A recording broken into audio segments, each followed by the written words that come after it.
So are you interviewing me?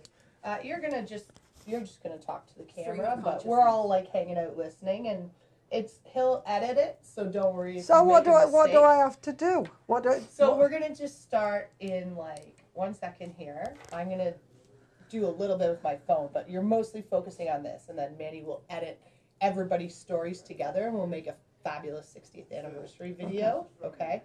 So you're just gonna decide which story you want to tell first, and I'm gonna say your name, and then you're gonna start talking.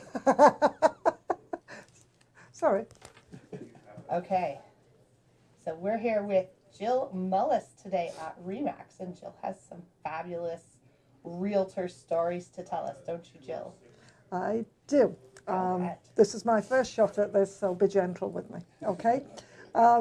We've got a few stories that I found funny, but the more I tell them, the less funny they seem.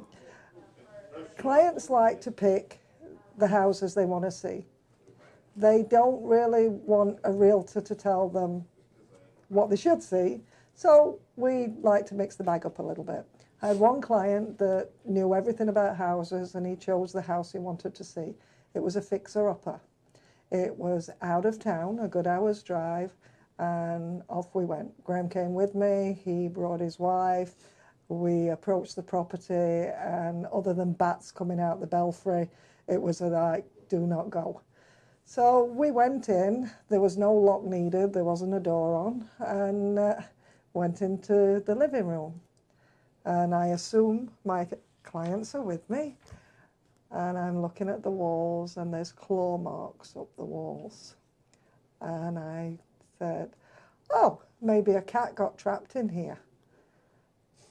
And then I looked at the ceiling, and there's more claw marks on the ceiling. And I said to my client, I think that this may not be the house for you. There's no client there. They've gone. They walked through that doorway, saw the house, backed it up into the yard, and they're down the yard looking at two grave markers made out of wooden floorboards. And he said, we don't want the house. They've got graves here. And I said, you never even saw the inside. I said, I think it's a lot for Stephen King's movie. He goes, we don't want the house, Jill. I said, I'm not selling you the house, John. He goes, no, we don't want it. There's dead people. And I said, no, there's not dead people. It could be a garden ornament. They might be into stuff, you know, and they're just markers. Anyway, I followed it up with them afterwards. And because it was on a disused railway track, that song, Walk the Line, was literally during the Depression when people would walk the line, the railway tracks, looking for work, and they die along the line, and they just get buried there, and good people would just give them a marker made out of a floorboard and just put them in. And I don't know if the people were still there. I know it cost me Red Lobster because they had free biscuits to calm the guy down afterwards. Honest to goodness, you looked, it wasn't the scratches in the walls, it was when you looked up at the ceiling, and it was like 9 feet up.